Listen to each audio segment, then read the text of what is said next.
বেদে আছে পৃথিবীতে তার 1/4 প্রকাশ, বাকি 3/4 অপ্রকাশ। এইসব ধীরে ধীরে প্রকাশ পাচ্ছে। 3/4 প্রকাশ অবশ্য সম্ভব নয়, কিন্তু যা প্রকাশ হয়েছে তা আগে কখনো হয়নি। আমি আনন্দ আর অমরকে ক্রমাগত দেখছিলুম তো। কদিন অমরকে দেখা কমে গেছে, আনন্দকে দেখছি।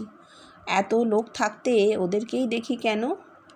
ও একটা নেমসেক, নামটা দিয়ে বোঝানো, বই তো নয়।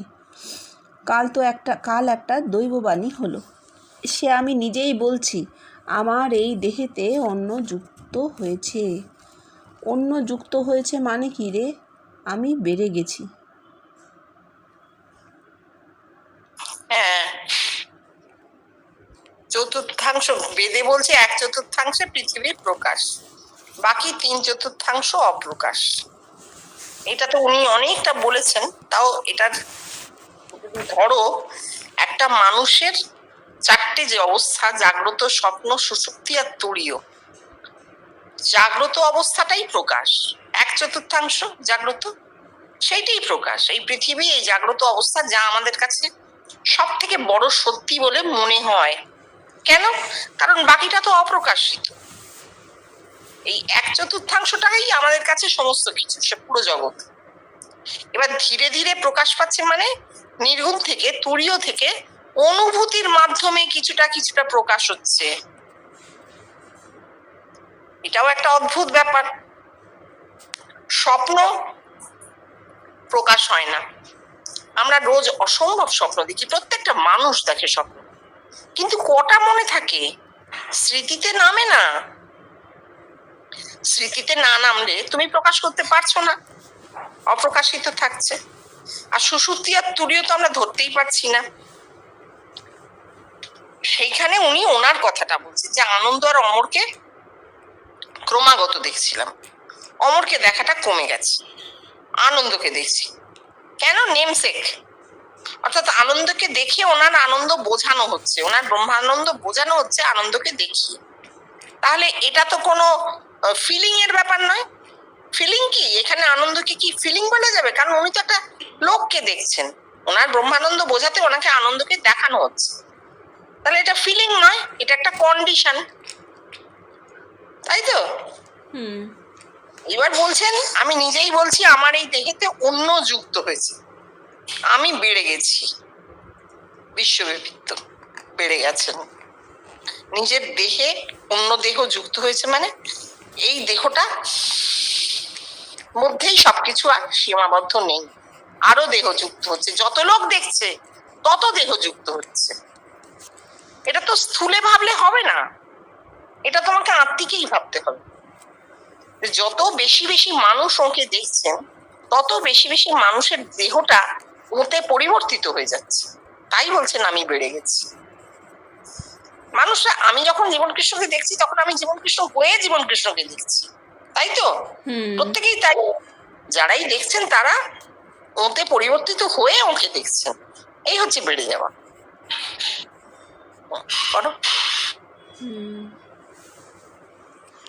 এরপর শ্রী জীবনকৃষ্ণ স্বামী বিবেকানন্দের রাজযোগ নামক গ্রন্থ হইতে কৈবল্যপাদ অধ্যায়ের একাংশ পড়িতে নির্দেশ দিলেন ক্ষিতীশবাবুকে।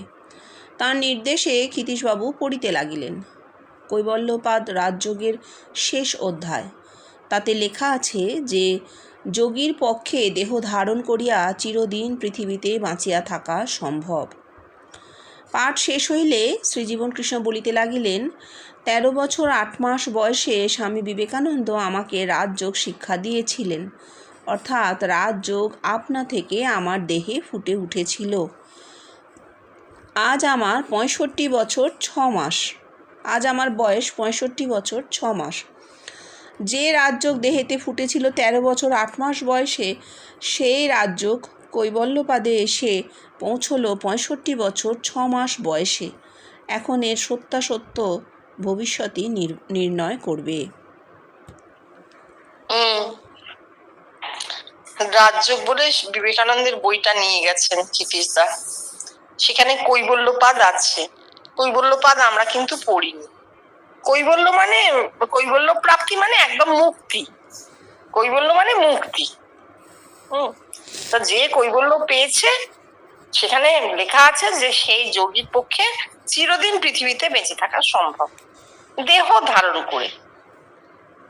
এইবার তুমি বলো যে এইটা উনি বলছেন এখন এর সত্যাসত্য ভবিষ্যতে নির্ণয় করবে।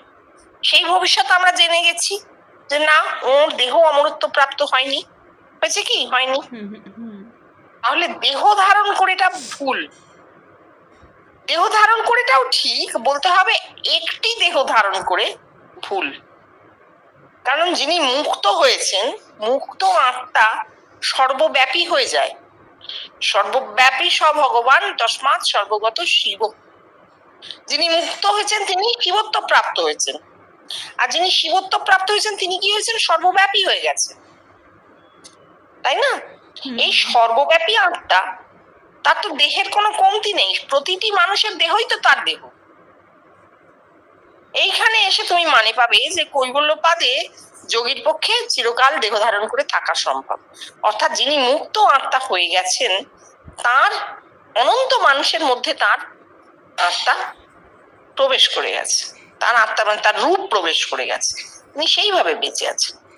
তার মানে এই নয় যে স্থূল শরীর নিয়ে তিনি বাঁচবেন, সেটা যে হয়নি আমরা দেখতে পেলাম।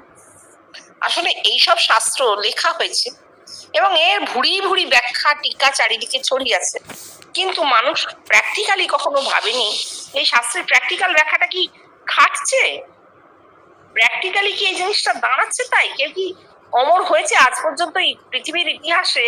কোনো একজন ব্যক্তি কি অমর হয়েছেন? না, হয়নি তো। তাহলে আমরা এটাকে কেন নেব? হ্যাঁ, কোথায়? স্বপ্নে বা অনুভূতিতে আমরা যখন এমন কোনো মানুষকে দেখছি যিনি অতীতে ছিলেন মহাপুরুষ মহামানব, তখন আমরা বুঝতে পারছি যে এর ছাঁচটা মানুষের মাথায় থেকে গেছে, তাই তো দেখা হচ্ছে। তাকে তো আমরা স্বপ্নে জ্যান্তই দেখছি, জীবন্তই দেখছি। এইভাবে দেহ ধারণ সম্ভব, এছাড়া আর কোনোভাবেই দেহ ধারণ সম্ভব না। মানে প্র্যাকটিক্যালি একটা ইম্পসিবল জিনিসকে তো পসিবল করানো যায় না, হয় না।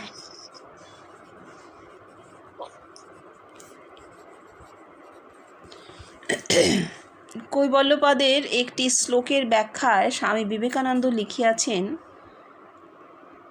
ক্রমশ প্রকৃতি তাকে নানাবিধ শরীরের মধ্য দিয়া উচ্চ হইতে উচ্চতর সোপানে লইয়া যাইতে লাগিলেন। শেষে আত্মা নিজ হারানো মহিমা ফিরিয়া পাইলেন। এই রূপে সুখ দুঃখের মধ্য দিয়া, ভালো মন্দের মধ্য দিয়া জীবাত্মাগণ অনন্ত স্রোতে প্রবাহিত হইয়া সিদ্ধি ও আত্মা সাক্ষাৎকার রূপ সমুদ্রের দিকে চলিয়াছেন। শ্রীজীবনকৃষ্ণ শ্রীজীবনকৃষ্ণ বলিতে লাগিলেন, তোদের বলেছি বোধহয় মনে আছে যে পিতার বীজ যখন মাতৃগর্ভে পড়ে তখন থেকেই সে পৃথিবীতে যেভাবে প্রকাশ পাবে তার উপযুক্ত খাদ্য গ্রহণ করতে থাকে। এখানে শিবপুরের বেনি ডাক্তার যখন এলো তখন তার পরিচয় পেয়ে তাকে বলেছিলুম, আপনি ডাক্তার? বাহ, বেশ হয়েছে। আচ্ছা বলুন তো, মায়ের গর্ভে শিশু যা পায় তাই খায় না তার প্রয়োজন মতন আহার্য সে গ্রহণ করে? সে বলেছিল, না, শিশু তার প্রয়োজন মতন খাদ্য মায়ের গর্ভ থেকে গ্রহণ করে। সংস্কার আছে যে এই ব্যাপার থেকে তা বোঝা যায়। এই সংস্কার বশতই সে নিজের প্রয়োজন মতন খাদ্য সংগ্রহ করে পৃথিবীতে প্রকাশ পায়। হ্যাঁ, আবার কৈবল্যপাদই পড়া হচ্ছে। সেখানে আবার বিবেকানন্দ লিখছেন যে ক্রমশ প্রকৃতি তাকে নানাবিধ শরীরের মধ্যে দিয়ে উচ্চ থেকে উচ্চতর সোপানে নিয়ে যেতে থাকে, শেষে আত্মা নিজ হারানো মহিমা ফিরে পায়। হ্যাঁ, তার মানে এটা কি হচ্ছে? এটা বিবেকানন্দ কিন্তু জন্মান্তরের কথা বলছেন, মানে বহু জন্ম ধরে আত্মার উন্নতি সাধনের শেষে আত্মা নিজের হারানো মহিমা ফিরে পায়। সে নিজেকে ভুলেছিল, সে নিজেকে দেহ ভেবেছিল, বহু বহু জন্মের পর সে আবার নিজের হারানো মহিমা ফিরে পায়। একটা জিনিস মনে রাখতে হবে, বিবেকানন্দ কিন্তু বৌদ্ধ ধর্মের দ্বারা ভীষণভাবে প্রভাবিত ছিলেন। বুদ্ধদের সেই জাতক টাতক এসব তো আছে, জন্মান্তর প্রক্রিয়া, যদিও বেদান্তে জন্মান্তরকে একেবারে তুলে দেওয়া হয়েছে, নেই। সেখানে বিবেকানন্দের মধ্যে এই জিনিসটা ক্রিয়া করেছে, তিনি বলছেন এটা। কিন্তু জীবন কৃষ্ণ কি বলছেন? জীবন কৃষ্ণ বহু জন্মের কথা, অনন্ত উন্নতির কথা ছাড়িয়ে দিচ্ছেন, একদম ছেড়ে দিচ্ছেন। ছেড়ে দিয়ে কি বলছেন? দেখ, পিতার বীজ যখন মাতৃগর্ভে পড়ে, তখন সেই মানে যে প্রাণ যে জন্মাবে মানুষ হয়ে, সে কিন্তু মাতৃগর্ভে তার প্রয়োজন মতো আহার্যই সংগ্রহ করে। মানে সব শিশুই তো মায়ের পেটে হচ্ছে, প্রতিটি শিশু কিন্তু একই আহার গ্রহণ করে না, তার যা দরকার সে সেই রকম ভাবেই আহার্যটা গ্রহণ করে। তাহলে এইটা কিন্তু সংস্কার, এইটা সংস্কার। যদি একই আহার প্রতিটি শিশু গ্রহণ করতো, তাহলে কি হতো? এখানে বোঝা যেত যে মায়ের পেটে সবাই এক, মায়ের পেট থেকে পড়ে আলাদা হয়েছে। আসলে পিতৃবীজে সবাই এক, ওই যে তো এক। কিন্তু যেই মুহূর্তে সে মায়ের গর্ভে পড়লো, সঙ্গে সঙ্গে প্রকৃতি তার মধ্যে ক্রিয়া করতে শুরু করলো। পুরুষ নিষ্ক্রিয় হয়ে গেল, প্রকৃতি সক্রিয় হলো। আর প্রকৃতির আরেকটা মানে তো স্বভাব। প্রকৃতি বলতে আমরা স্বভাবত বলি, এই লোকটার প্রকৃতি কেমন, এরকম বলি তো। তাহলে এই যে স্বভাব, স্বভাবটা সংস্কার থেকে আসে। এই মাতৃগর্ভে যে মুহূর্তে প্রাণ দেহ পাচ্ছে, সেই মুহূর্তে তার মধ্যে প্রকৃতি বা স্বভাব অ্যাকশন করতে শুরু করে, সংস্কার অ্যাকশন করতে শুরু করে। আর কিন্তু পুরুষের ক্রিয়া নেই। পুরুষের ক্রিয়া ওই প্রাণ জন্মাবার পূর্বে, দেহটা হবার পূর্বে, যে মুহূর্তে সে মাতৃগর্ভে পড়লো এবং দেহ তৈরি হতে শুরু করলো, সেই মুহূর্তে তার মধ্যে প্রকৃতি ক্রিয়া শুরু হয়ে গেল। এইটা জীবন কৃষ্ণ বলছেন। যদিও স্বামীজির কৈবল্যপাদের সঙ্গে তার এই বলার কোনো সম্পর্ক নেই। মানে এখানে যে বিষয়টা উল্লেখ করা হয়েছিল স্বামীজির শ্লোকের, স্বামীজির ব্যাখ্যার, তার সঙ্গে জীবন কৃষ্ণের এই কথাগুলোর সেইভাবে কিন্তু কোনো যোগাযোগ নেই।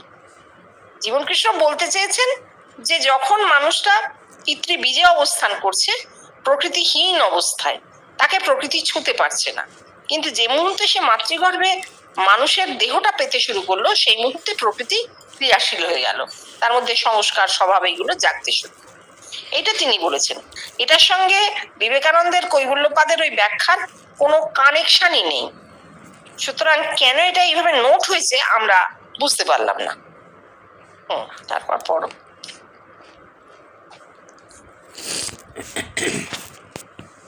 ঠাকুর বলছেন, মা আমায় দেখিয়ে দিয়েছেন ব্রহ্ম সত্য, জগৎ মিথ্যা। মা দেখিয়ে দিয়েছেন, অতএব আর কথা বলার উপায় নেই। ব্রহ্ম সত্য, জগৎ মিথ্যা। এ কীরকম ব্রহ্ম রে? নির্গুণ, সগুণ না নির্গুণ? নেতি নেতি বিচার করতে করতে মহাকারণে লয় হওয়া। আবার ঠাকুরেরই কথা, নির্গুণের সঙ্গে আলাপ চলে না। নির্গুণের সঙ্গে আলাপই যদি না চলে, তবে নির্গুণ ব্রহ্ম সত্য আর জগৎ মিথ্যা একথা বলা যায় কি করে? আবার দেখাচ্ছে কে? মা, অর্থাৎ ঠাকুর নিজেই মা হয়েছেন আর নিজেই দেখাচ্ছেন। ওই যে কথামৃতে আছে, ধ্রুব জিজ্ঞাসা করছে কুণ্ডল দুলছে না কেন? ঠাকুর বললেন, তুমি দোলালেই দোলে। এখানে ঠাকুরই দেখছেন, ঠাকুরই মা হয়েছেন। তাই তো বেষ্টির সাধন আর নেই না। ওকে ইলিউশন, ভ্রান্তি বলে উড়িয়ে দিচ্ছি। ওকে সেলফ ডিলিউশন বলা চলে। দেখ, আমার বেষ্টির সাধনের অনুভূতি তো কম হয়নি। কত অরিজিনাল, মানে মৌলিক অনুভূতি সব। অরিজিনাল বলছি কেন? সেসব অনুভূতির কোনো রেফারেন্স তো পাই না, তাকেও উড়িয়ে দিচ্ছি। কেননা মানুষ সংস্কারবশত এইসব দেখে। সংস্কার যায় না, পারিপার্শ্বিক আবহাওয়ায় ছড়িয়ে আছে। পারিপার্শ্বিক আবহাওয়া থেকেও সেই সংস্কার ফুটে ওঠে। এই অবধি একটু বলে দিন। হ্যাঁ, এই যে ঠাকুর বলছেন ব্রহ্ম সত্য, জগৎ মিথ্যা, উনি অনেকটা বলেছেন। এবার আমরা কি দেখছি ঠাকুর কেন বলছেন ব্রহ্ম সত্য, জগৎ মিথ্যা? জগৎ মিথ্যা, মায়া, এইভাবে কেন বলছেন? কারণ এই জগৎ হচ্ছে ব্রহ্মের একটা প্রতিবিম্ব। তো প্রতিবিম্বকে আমরা সত্য ভাবতে পারি না, কারণ আরো একটা কি, সদা পরিবর্তনশীল, সে স্থির নয়, সদা পরিবর্তনশীল জগৎ। জগৎ যার গতি আছে, গতিশীল অবস্থায় কি হয়, পরিবর্তনশীল। এই সদা পরিবর্তনশীল জগৎ আসলে ব্রহ্মের প্রতিবিম্ব।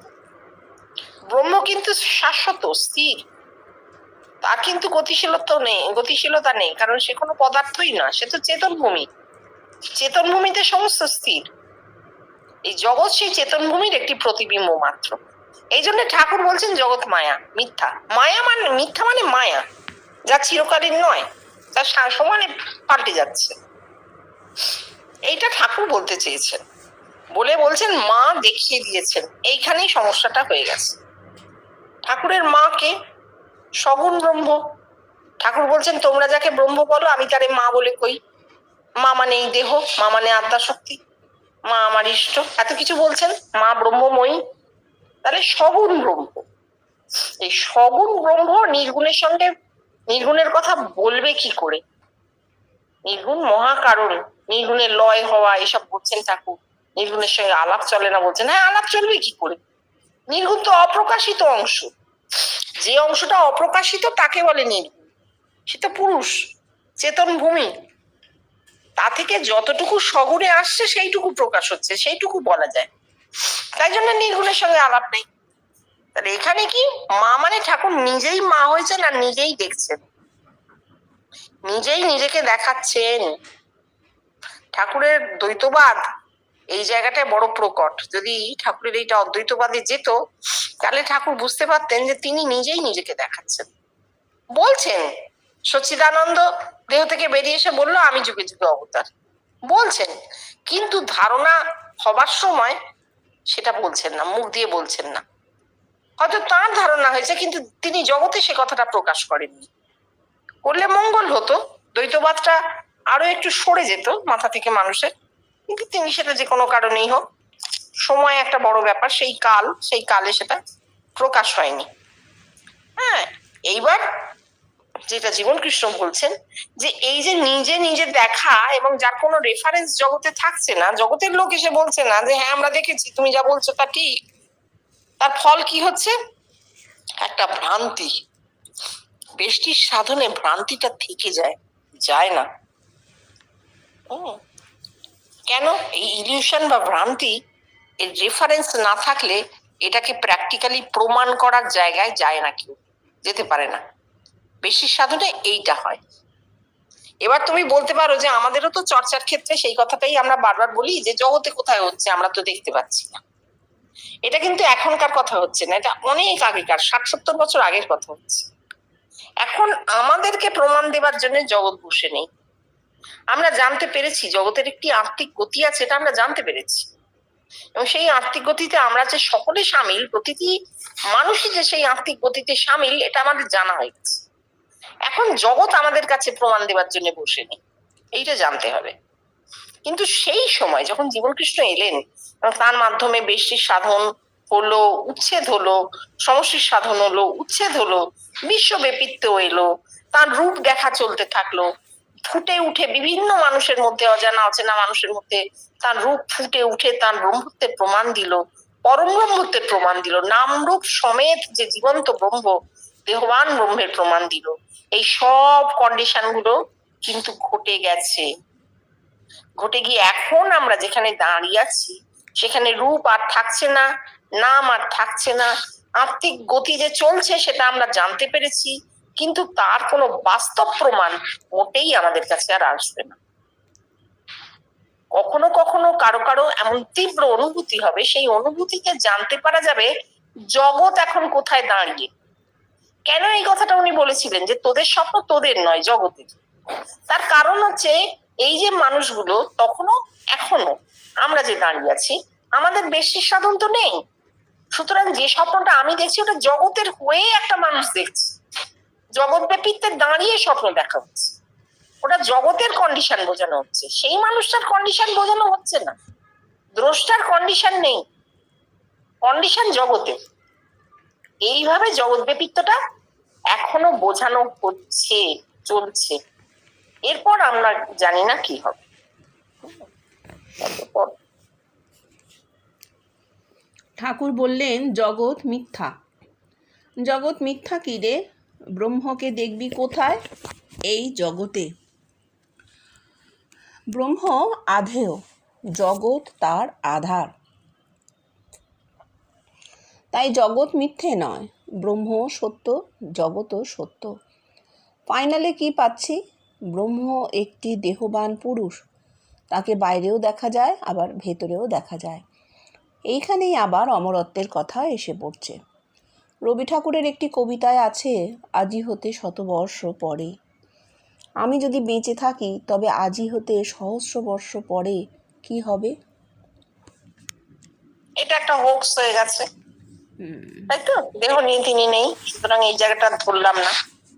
এবার যেটা বলছেন যে ঠাকুরের জগৎ মিথ্যাকে উনি কাটছেন, না জগৎ মিথ্যা নয়। কেন? কারণ জগৎ না থাকলে ব্রহ্ম দাঁড়াবে কোথায়? আমাদের যে একটি চেতন ভূমি আছে, সেটা দেহ না থাকলে আমরা উপলব্ধিটা করব কোথায়? মাথাটা তো দেহেরই অংশ, এই মাথাটা দিয়েই তো উপলব্ধি হবে। সুতরাং দেহ হচ্ছে আধার, আর দেহের মধ্যে আত্মা হচ্ছে আধেয়। আত্মা বলো, ব্রহ্ম বলো, আধেয়। বেষ্টিতে দেহ আধার, আত্মা আধেয়। আর জগৎ ব্যাপিতে জগৎ আধার, ব্রহ্ম আধেয়। জগৎ যদি আধার না হয় তাহলে জগৎ ব্যাপিত হবে না। একটি মাত্র দেহ আধার হলে শুধু সেই দেহে ফুটবে, আর কোনো দেহে ফুটবে না। জগৎ আধার হয়েছে বলে জগতের মানুষের দেহে ব্রহ্মত্ব ফুটছে, ব্রহ্ম আধেয়। এইভাবে উনি জগৎ সত্য জানালেন। জগৎ সত্য, হ্যাঁ জগৎ ইলিউশন মনে হচ্ছে, জগৎ পরিবর্তনশীল মনে হচ্ছে, সবই ঠিক, সেটা প্রকাশিত জগৎ। কিন্তু যে জগৎ এখনো অপ্রকাশিত সে তো নির্গুণে, সে তো মহাকারণেই আছে। সুতরাং তাকে আমরা মিথ্যে বলতে পারি না। আর তাকে কি করে আমরা জানছি? প্রতিদিন নতুন নতুন ভাবে নব নব রূপে উদয় হচ্ছে জিনিসটা। এই প্রমাণ যে মহাকারণ ক্রিয়াশীল, পরমাত্মা ক্রিয়াশীল।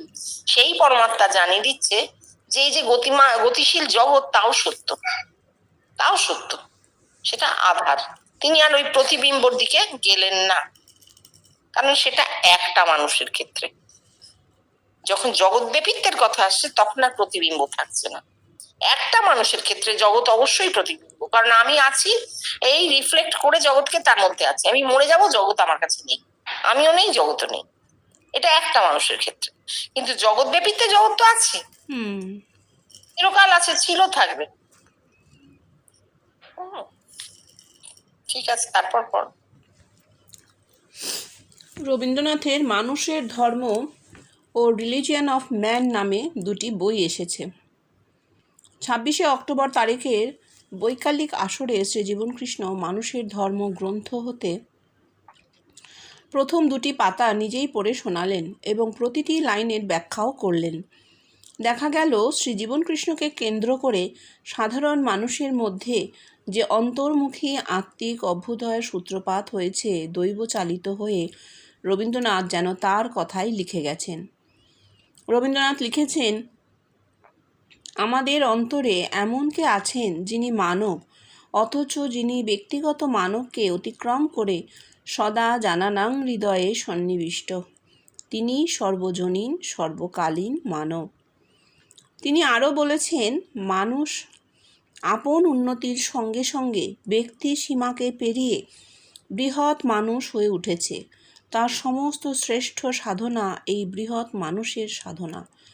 এই বৃহৎ মানুষ অন্তরের মানুষ। বাইরে আছে নানা দেশের, নানা সমাজের, নানা জাত। অন্তরে আছে এক মানব। পাঠ ও ব্যাখ্যা শেষ হলে শ্রী জীবনকৃষ্ণ বললেন, বেদের একটা ইউনিভার্সাল অ্যাসপেক্ট, সর্বজনীন দিক আছে। রবীন্দ্রনাথ ও শ্রী অরবিন্দ এই ইউনিভার্সাল অ্যাসপেক্টটা কীরকম ধরতে পেরেছিলেন? রবীন্দ্রনাথ কার কথা লিখেছেন রে বল না? ওসব যে এখানকার কথা, তা না হলে ওসব কথার কি কোনো মূল্য হয়? এই বিরাট সূত্রটার আমি কোনো ব্যাখ্যায় যাচ্ছি না, শুধু এটা বলি 1958 সালের 26শে অক্টোবর তাঁর হাতে রিলিজিয়ন অফ ম্যান আর মানুষের ধর্ম, বই দুটো এলো। এই হচ্ছে দৈব। তাঁর ব্রহ্মত্বের প্রকাশ ঘটেছে 58 সালে। তিনি ঘোষণা করেছেন যে আমি ব্রহ্মত্বে উত্তীর্ণ হয়েছি, তাই না? তাই জন্যে তার হাতে বই দুটো এলো, যে বই দুটোতে রবীন্দ্রনাথ সেই বিশ্বজনীন মানবের কথা বলছেন, বিশ্ব মানবের কথা বলছেন। আমরা সবাই জানি যে রবীন্দ্রনাথ বিশ্ব মানবতাবাদী বিশ্বাসী ছিলেন। তিনি মানুষের মধ্যে কোন রকম ভেদ মানতেন না, স্বীকার করতেন না। যার জন্য একটা সময় জাতীয়তাবাদী নেতা যারা ছিলেন, এমনকি মহাত্মা গান্ধীর সঙ্গেও তার একটা মত পার্থক্য ঘটেছিল।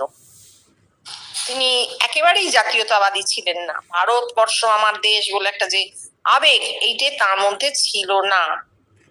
যার জন্য তিনি দেশকালের বেড়া, ব্যক্তি সীমা সব পার করে দিয়ে একজন সর্বজনীন মানবের কথা বলছেন।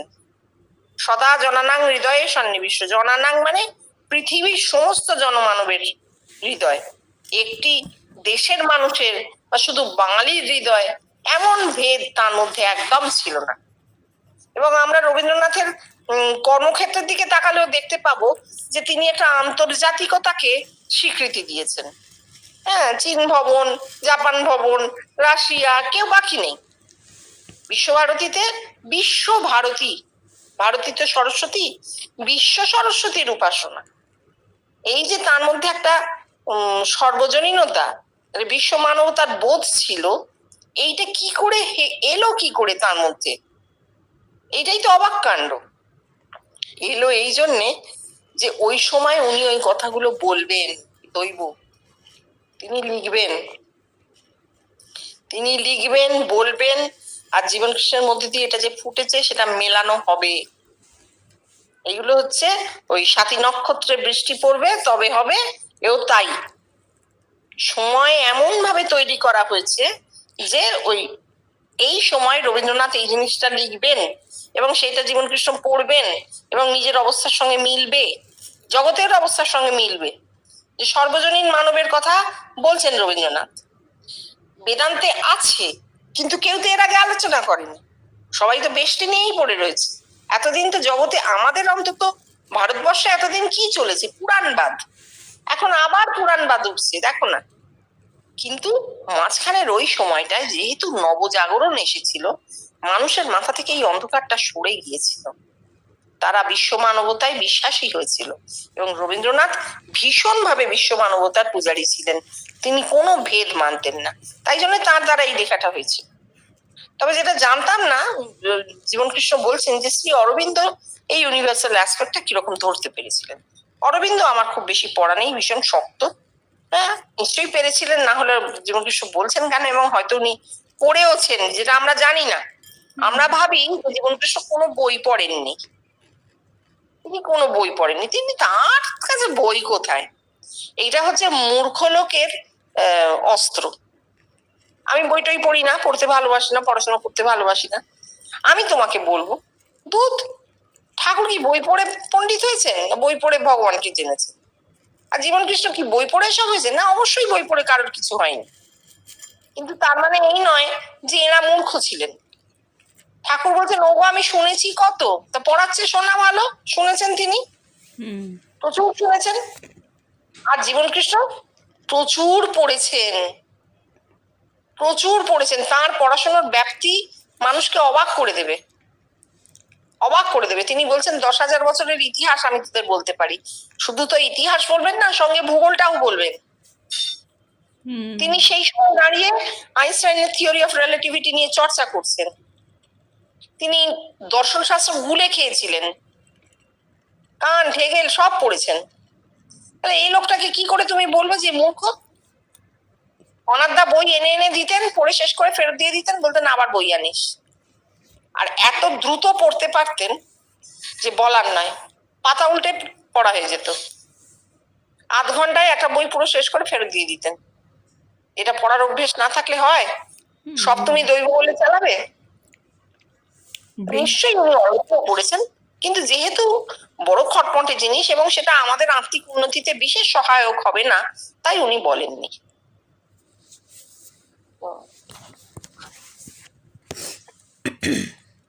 গতকাল 27/10/58 সকালে মানুষের ধর্ম বইটা পড়তে পড়তে একটা জিনিস পেয়েছি।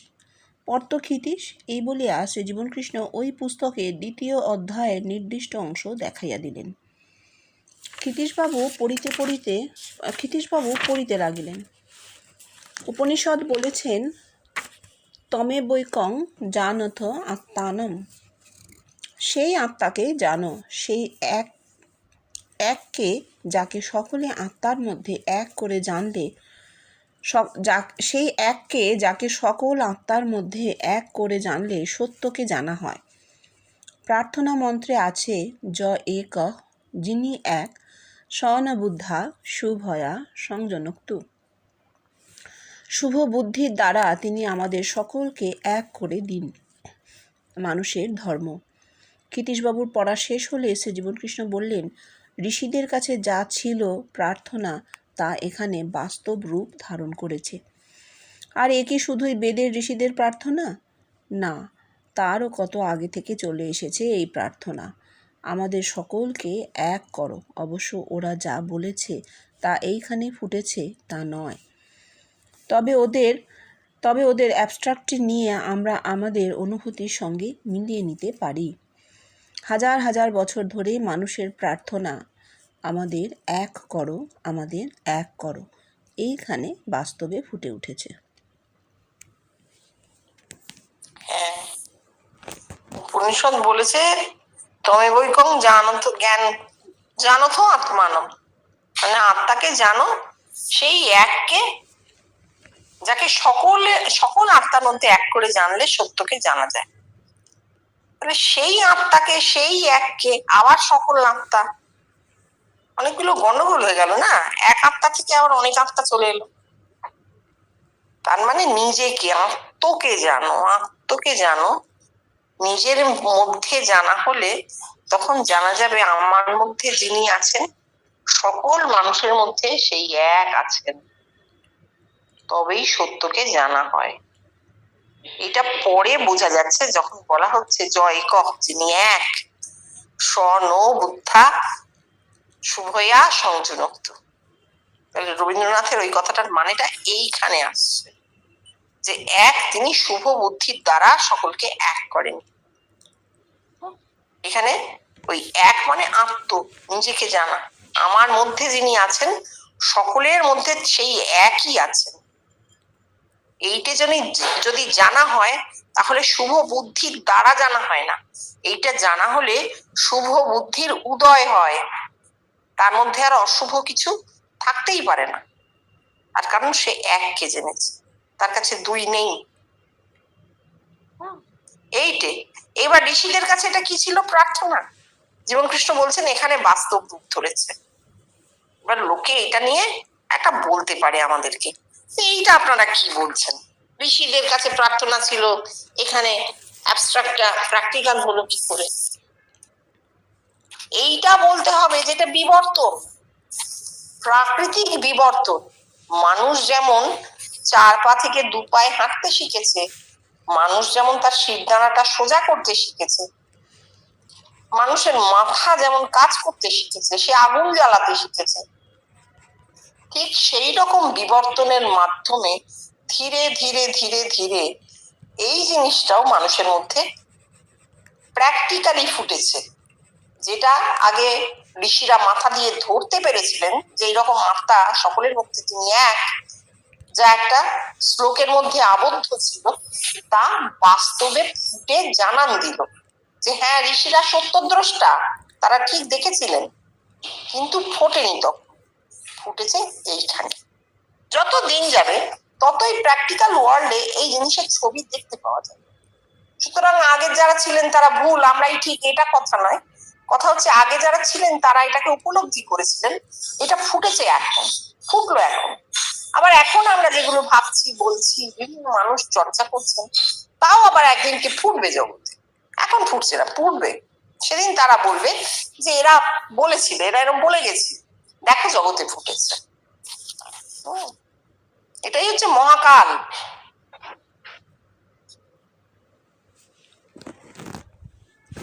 মানুষের স্বাভাবিক গতি কি এক হওয়া যা এখানে ফুটেছে। দরিদ্র নারায়ণ হরিজন, সে আবার কী রে? এখানে এসেছিল এক ম্যাথর, তাকে ধ্যান করাতে বসালুম। আমিও ধ্যান করতে বসলুম। সে ধ্যানে দেখল ঠাকুরকে, মা ঠাকুরনকে আর আমাকে। সেই ম্যাথরও তো আমাকে দেখে গেল। এই যে বলছেন, বলে দিলেন, এর আর ব্যাখ্যায় যাচ্ছি না, কিন্তু এটা কি বলছেন? কে ম্যাথর, কে হরিজন, কে পণ্ডিত, কে ব্রাহ্মণ, কে বড় চাকরি করে, কে খুব বড় লোক, কে খুব অভিজাত, আবার কার কোনোই বংশগৌরব নেই। আসলে এগুলো সমস্ত মানুষের জাগতিক পরিচয়। আত্মিকে এগুলো কোনো কাজে লাগে না, কোনো কাজের কথাই নয়। আত্মিকে একই আছে, দুই নেই। তাই জন্য যাকেই তিনি ডেকে বসাচ্ছেন তারই আত্মিক উদ্বোধন ঘটে যাচ্ছে, কোনো বাধা নেই। ম্যাথরও দেখে যাচ্ছে। সুতরাং সেই ম্যাথর আর আমি এক। এই সাম্যবাদের কথা তো কেউ বলেনি, সাম্যবাদ বলবো না, এই সাম্যের কথা কেউ বলেনি। জীবনকৃষ্ণ যেটা দিয়ে গেছেন সেটা হচ্ছে আত্মিক সাম্য। এবং এই জিনিসটাই মানুষের পক্ষে নেওয়া এত কঠিন যে ও আমার এতদিনের অর্জন, আমি আর ওই অমুক মানুষটা এক কখনো হতে পারি? সে তো কিছুই করেনি, সে তো গায়ে হাওয়া লাগিয়ে ঘুরলো সারা জীবন। আর আমার এত বছরের এত কষ্টের অর্জন, সে আর আমি কি করে এক হবো? এটা হতেই পারে না।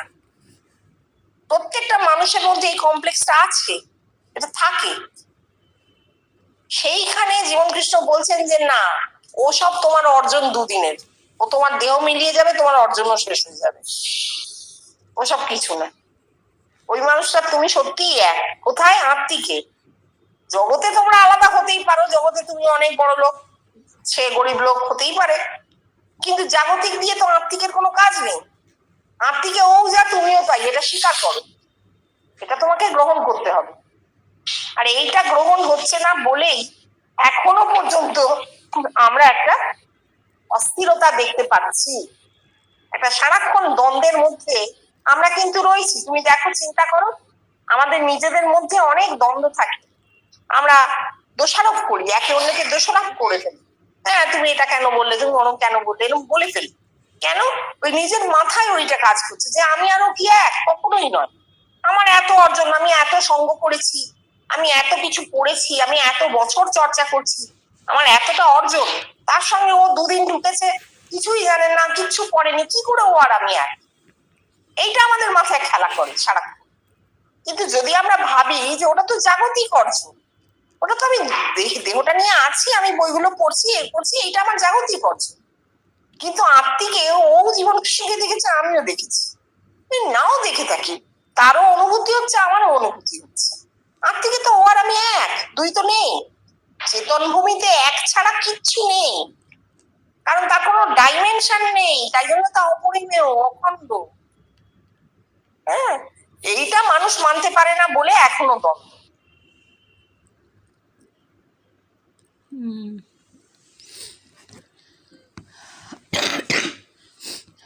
ওরে আমার যদি এতটুকু ত্রুটি হয়, এখানে যা কিছু হয়েছে সব বন্ধ হয়ে যাবে। কল্পিত ত্রুটি নয়, কল্পিত ত্রুটি আছে। মাংস খাওয়া কি, পেঁয়াজ খাওয়া কি, পান খাওয়া, এসব ত্রুটি নয়। সত্যিকারের ত্রুটি যদি কিছু হয়, যাকে ঠাকুর বলছেন সুতোয় যদি একটু আঁশ থাকে, সেই রকম একটুখানিও আঁশ যদি হয়, তবে সব বন্ধ হয়ে যাবে। বাবা রক্ষাও তিনিই করছেন, এতে আমার কোনো কৃতিত্ব নেই। তিনি রক্ষা করছেন, তাই হয়েছে। এই তিনি বলছেন বলে সবাই ভাবছে ঠাকুর রক্ষা করছেন জীবনকৃষ্ণকে, ঠাকুর জীবনকৃষ্ণের সচ্চিদানন্দ গুরু, তাই তো? এখানে তিনি আর হচ্ছে দেহস্থ আত্মা, জীবনকৃষ্ণ নিজের দেহস্থ আত্মা। প্রকৃতি, তার আত্মা প্রকৃতি হয়ে গেছিল কিন্তু পুরুষ থেকে, কারণ তিনি দেহবান ব্রহ্ম। এই প্রকৃতি চেতন হয়ে গেছিল তার কাছে, তাই তো? বলছেন আমার প্রতিটি কোষ, কোষে কোষে ব্রহ্মত্ব, আমার প্রতিটি কোষ চৈতন্যময়। তাহলে তার কাছে এই প্রকৃতি চৈতন্যময় হয়ে গেছে। সেই চৈতন্যময় প্রকৃতি তাকে রক্ষা করেছে। কিভাবে? মাছ খাওয়া পান খাওয়া নয়। তাহলে ত্রুটি বলতে তিনি কি বোঝাচ্ছেন? প্রাণ শক্তির এক বিন্দু নিম্নগামী হয়নি, ঊর্ধ্বরেতা, এই প্রকৃতি তাকে রক্ষা করেছে। পরিপূর্ণভাবে শিবনোধান, এক বিন্দু নিম্নগামী হয়নি প্রাণ শক্তি, পুরোটাই ঊর্ধ্বগামী, ঊর্ধ্বরেতা। এই হচ্ছে তার মানে তিনি যে রক্ষা পেয়েছেন, এই যে তার প্রমাণ। আর সে প্রমাণ জগতের মানুষ দিয়েছেন। এইটা হচ্ছে সুতোয় আঁশ, ঠিক আছে? আটকে যাবে না, প্রাণ শক্তি পুরোটা সংকলিত হবে না। এবার বলছেন আমার কৃতিত্ব নেই, তিনি রক্ষা করেছেন তাই হয়েছে। কেন কেন এই বিনয়? তার কারণ হচ্ছে তিনি বলতেন, ঠাকুর বলছেন, বাবা কেউ যদি ভগবান দর্শনের কথা জিজ্ঞেস করে বলবি ঠাকুর আমায় কৃপা করে দেখিয়ে দিয়েছেন। কেন? যাতে অহংকার না জাগে। বেষ্টির সাধনে ভীষণ অহংকার হয়। এই যে তিনি রক্ষা পেয়েছেন, তার এই জিনিসটা ঘটেনি, তাই জন্য ভগবান দর্শন হয়েছে, পরিপূর্ণভাবে প্রাণ শক্তি সংকলিত হয়েছে, এক বিন্দু নিম্নগামী হয়নি। এটা বলার মধ্যে একটা অহংকার তৈরি হয়, তাই জন্য তিনি বলছেন তিনি রক্ষা করেছেন। ঠাকুর তাকে বলে দিয়েছিলেন।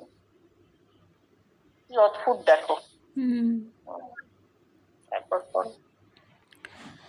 কথামৃত পাঠের পর এই যে প্রায় বলি, করিতে ছেলে খেলা অবসান হলো বেলা, এর অর্থ কি? মনস্তাত্ত্বিক বিশ্লেষণ করে কিছু বলতে পারিস? এই পরম ব্রহ্ম অবস্থাতেও আমি খুশি নই। এ দেহের মধ্যে আরও অনেক কিছু শক্তি রয়েছে, সেগুলি ফুটতে চায়, জগৎব্যাপী হতে চায়। মানুষ গুরু মন্ত্র দেয় কানে, জগৎ গুরু মন্ত্র দেয় প্রাণে। এটার কোনো ব্যাখ্যাটা নেই, যাই হোক। বলছেন